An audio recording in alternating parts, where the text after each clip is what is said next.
আসসালামু আলাইকুম রহমতুল্লাহি বারাকাতু। প্রিয় বন্ধুগণ, আজকে প্যানিক অ্যাটাকের বাস্তবিক জীবন থেকে জীবনী থেকে সংক্ষেপে একটু আলোচনা করব আমার নিজস্ব প্যানিক অ্যাটাকের অভিজ্ঞতা থেকে। তো আমার যখন প্যানিক অ্যাটাক হতো তখন কি হতো, কোন ধরনের সমস্যাগুলো আমি ফেস করতাম। দেখেন, আমি যখন প্যানিক অ্যাটাক আমার সবচাইতে তীব্র রূপ ধারণ করে তখন 2023 সাল। এর আগেও আমার অনেকবার প্যানিক অ্যাটাক হয়েছে, মাসে একবার, দুইবার, তিনবার, কিন্তু এটা এতটা গুরুত্ব দেই নাই বা এটা বুঝতেও পারি নাই যে এটা আমার প্যানিক অ্যাটাক হচ্ছে বা অ্যাংজাইটি থেকে হচ্ছে।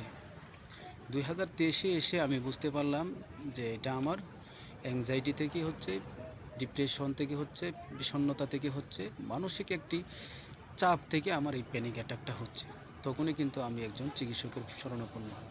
তো আমার যখন খুবই বেশি প্যানিক অ্যাটাক হতো 2023-এ, এমনও দিন গেছে 2বার, 3বার, 4বার, 5বার পর্যন্ত প্যানিক অ্যাটাক হয়েছে প্রতিদিন।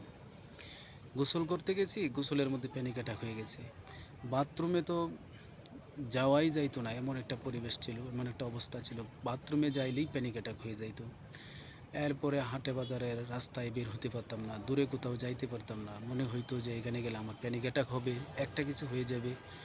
একটা অ্যাংজাইটি, সোশ্যাল অ্যাংজাইটি সব সময় কাজ করতো।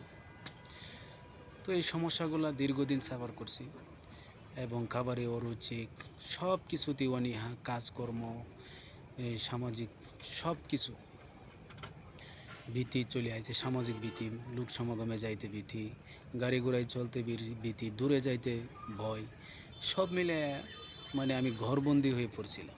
তো আমার যে সিমটমগুলো হতো প্যানিক অ্যাটাকে, এক এক রকম, এক একবার এক এক রকম সিমটম হতো। সবার ক্ষেত্রে যে সিমটমগুলো একই হবে তা কিন্তু নয়। আমার হতো বুকটা গরম হয়ে যাইতো, বুকটা ভারী হয়ে যাইতো, বুকে কোনো কোনো সময় বুকে ব্যথা করতো, হার্টবিট বেড়ে যেত। এরপরে হাই ব্লাড প্রেশার, যেটাকে বলে রক্তচাপ, এটা অনেক ওঠানামা করতো, কখনো হাই হয়ে যেত, কখনো কমে যাইতো, এই অবস্থা হইতো। আবার শরীরটা ঘামলে দিত, শরীর ঘামতে থাকতো প্যানিক অ্যাটাকের সময়, হাত পা কাঁপতে থাকতো, নিজের ভিতরে অস্বস্তি লাগতো, অস্থিরতা লাগতো, ভয়, এত আতঙ্কিত হইতাম। তখন মনে হইতো যে এখনই হয়তো একটা কিছু হয়ে যাচ্ছে বা হয়ে যাবে। এই যে বিষয়গুলা সাফার করা, এই যে কষ্টগুলা, এটা কিন্তু অত্যন্ত মারাত্মক একটা কষ্ট। যারা এই কষ্টতে আছেন, আমি বলবো আপনারা যারা এই কষ্ট ফেস করছেন, এই কষ্টতে আছেন, এই সমস্যায় সম্মুখীন, আপনারা যত তাড়াতাড়ি সম্ভব একজন কাউন্সিলিং, একজন সাইকোথেরাপিস্ট অথবা একজন সাইকিয়াট্রিক্স, তাদের শরণাপন্ন হন। তাদের পরামর্শক্রমে আপনি ওষুধগুলো চালিয়ে যান এবং তারা যেভাবে আপনাকে গাইডলাইন দেয় সেভাবে আপনি চলুন। আপনি খুব সহজে, খুব দ্রুত ওই সমস্যা থেকে বেরিয়ে আসতে পারবেন। দেখেন, আমি একটা সময় কিন্তু ঘর থেকে বের হয়ে বাথরুম পর্যন্ত যেতে পারতাম না।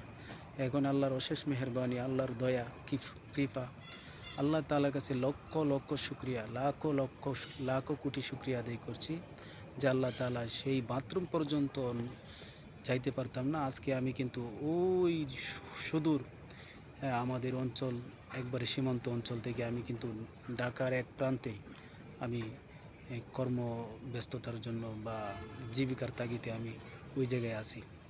এখন আমি প্রতিনিয়ত বাসায় যাইতেছি, আইতেছি। আমি বাংলাদেশের যে কোনো প্রান্তে এখন যাইতে পারবো, যে কোনো কাজ করতে পারবো। আমার এই এই ধরনের কোনো সমস্যা এখন আর হবে না, আশা করি ইনশাল্লাহ, আর হচ্ছেও না। এখন আমি পুরোপুরি সুস্থ। তো আপনারা যারা এই সমস্যায় আছেন, আপনারা দ্রুত এটার চিকিৎসা নেন, একজনের পরামর্শ নেন, অভিজ্ঞদের পরামর্শ নেন, আপনি এখান থেকে বেরিয়ে আসতে পারবেন। এটা নিয়ে একেবারে ভেঙে পড়ার কিচ্ছু নেই, কোনো টেনশন নেই। আলহামদুলিল্লাহ, আজকে এই পর্যন্তই। ভালো থাকেন।